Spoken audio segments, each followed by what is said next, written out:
Hello बच्चों, welcome to आदर्श विद्यापीठ। आज के इस वीडियो में हम पढ़ेंगे गुरु नानक के दूसरे पद, जो नर दुख में दुख नाहि माने। इस पद में गुरु नानक ने मनुष्यों को सुख दुख दोनों में एक समान स्थिरता से रहने को कहा है। गुरु नानक कहते हैं कि सुख दुख मनुष्य के जीवन के तो ऐसे पहिए हैं जो एक चलते रहते हैं, कभी सुख तो कभी दुख। तो गुरु नानक कहते हैं कि सुख दुख में किसी भी मनुष्य को एक समान जैसे रहना चाहिए, और कहते हैं कि दूसरे को धन को, किसी दूसरे व्यक्ति के धन को मिट्टी के समान मानना चाहिए। और इस पद में बतलाते हैं कि कैसे लोगों के हृदय में प्रभु ईश्वर का वास होता है। तो आइए जानते हैं गुरु नानक के इस दूसरे पद को। जो नर दुख में दुख नाहि माने, सुख स्नेह अरु भय नाहि जाके, कंचन माटी जाने, नाहि निंदा नाहि स्तुति जाके, लोभ मोह अभिमान हरस शोक ते रहे नियारो, नाहि मान अपमाना, आशा मनसा सकल त्यागी, कै जग ते रहे निराशा, काम क्रोध जेहि पर से नाहि, ते ही घट ब्रह्म निवासा, गुरु कृपा जेहि नर पे किन्हि, तिन्ह यह जुगति पिछानी, नानक लीन भयो गोविंद सो, जो पानी संग पानी। गुरु नानक अपने इस पद में क्या कहने का प्रयास कर रहे हैं, आइए इसके हिंदी भावार्थ को समझते हैं, हिंदी अर्थ को समझते हैं। कहते हैं गुरु नानक कि जो नर दुख में दुख नाहि माने। कहते हैं गुरु नानक, जो मनुष्य, जो नर अपने दुख से दुखी नहीं होता है, जो मनुष्य अपने दुख से दुखी नहीं होता है, लोग अपने दुख से दुखी नहीं होते हैं, बल्कि आजकल के दुनिया में लोग दूसरे के सुख से ज़्यादा दुखी हो जाते हैं। तो कहते हैं गुरु नानक कि जो मनुष्य अपने दुख से दुखी नहीं होते हैं, जो मनुष्य अपने दुख से दुखी नहीं होते हैं, सुख स्नेह अरु भय नाहि जाके, कंचन माटी जाने। कह रहे हैं कि सुख स्नेह मतलब होता है प्यार, सुख मतलब सुख, स्नेह मतलब प्यार, अरु मतलब और, भय मतलब डर, नाही मतलब नहीं, जाके मतलब प्रभावित करता है।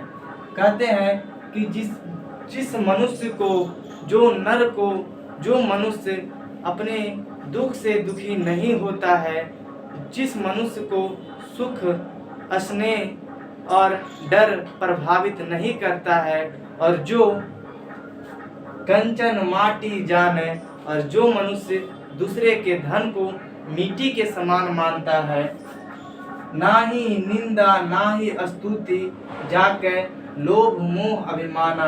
कहते हैं जिस मनुष्य को निंदा, प्रशंसा, लोभ इत्यादि चीज प्रभावित नहीं करते हैं, उस पर कोई प्रभाव नहीं होता है इन सारी चीज़ों का, लोभ का, कोई उसके बारे में निंदा करे उसका, कोई उसके बारे में प्रशंसा करे उसका, अगर किसी व्यक्ति पर इसका प्रभाव नहीं होता है, लोभ मोह अभिमाना, जिसे अभिमान नहीं होता है, जिसे ये सब प्रभावित नहीं करते हैं, हरस शोक ते रहे नियारो, नाहि मान अपमाना, जिसे हरस शोक खुशी उल्लास प्रभावित नहीं करता है, जो मान अपमान नहीं समझता है, आशा मनसा सकल त्यागी, कै जग ते रहे निराशा। कहते हैं जो मनुष्य अपने मन से, अपने दिमाग से किसी चीज को पाने की आशा, किसी वस्तु को पाने की चाह को अपने दिमाग से निकाल देता है, उसके अंदर ये चाह नहीं होती है, और कै जगते रहे निराशा, जग मतलब होता है संसार। कहते हैं कि जो इस संसारिक माया मोह से मुक्त हो जाता है, काम क्रोध जेहि पर से नाहि, ते ही घट बरम निवासा। और जिस मनुष्य को काम क्रोध प्रभावित नहीं करता है, पर से मतलब होता है स्पर्श यानी छूना। कहते हैं काम क्रोध जहि पर से नाही। जिस मनुष्य को काम क्रोध प्रभावित नहीं करता है, स्पर्श नहीं करता है, ते ही घट बरम निवासा। घट मतलब हृदय, ते ही मतलब उसी के, घट मतलब हृदय, ब्रह्म निवासा ईश्वर का वास होता है। गुरु कृपा जेहि नर पे किन्हीं, तिन्ह या जुगति पिछानी। कहते हैं गुरु कृपा जेहि मतलब जिस नर पे किन्हीं हो जाता है, तिन्ही या जुगति पिछानी। वही या युक्ति को पहचान पाता है, वही इस संसार के माया मोह को पहचान पाता है। कहते हैं गुरु कृपा जिस मनुष्य पर, जिस नर पर गुरु की कृपा हो जाती है, वही मनुष्य इस माया मोह वाले संसार को पहचान पाता है, इस माया मोह वाले युक्ति को पहचान पाता है।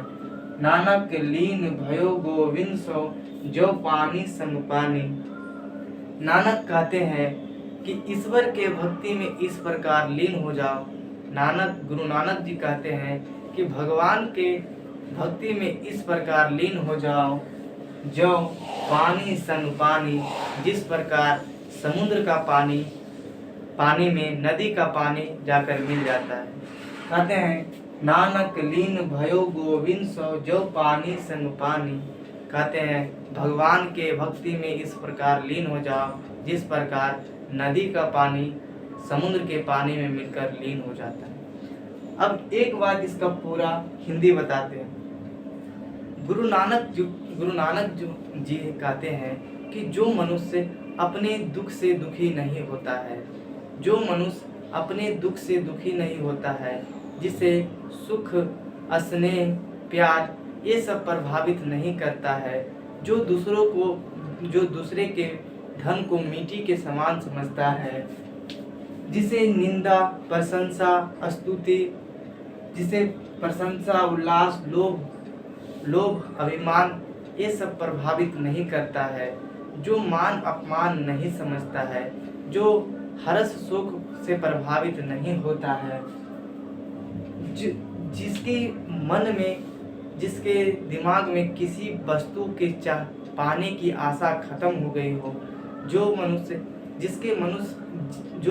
के दिमाग से किसी वस्तु को पाने की आशा समाप्त हो गई हो, तो कहते हैं के जगते रहे निराशा। मतलब जो सांसारिक माया मोह से मुक्त हो गया हो, जिस पर काम क्रोध का प्रभाव नहीं होता है, वैसे ही मनुष्य के हृदय में ईश्वर का वास होता है। गुरु कहते हैं कि जिस मनुष्य पर गुरु की कृपा हो गई है, जिस मनुष्य पर गुरु की कृपा हो जाती है, वही मनुष्य इस माया मोह के युक्ति को, इस माया मोह वाली सांसारिक युक्ति को पहचान पाता है। और गुरु नानक कहते हैं कि इस माया मोह के मुक्ति से अगर पार होना है तो ईश्वर के भक्ति में इस प्रकार लीन हो जाओ, ईश्वर के भक्ति में इस प्रकार लीन हो जाओ, जिस प्रकार नदी का पानी समुद्र के पानी में मिलकर लीन हो जाता है। तो कैसा लगा ये वीडियो? अगर अच्छा लगा हो तो चैनल को सब्सक्राइब करें तथा दोस्तों को शेयर जरूर करें। जय हिंद, जय भारत।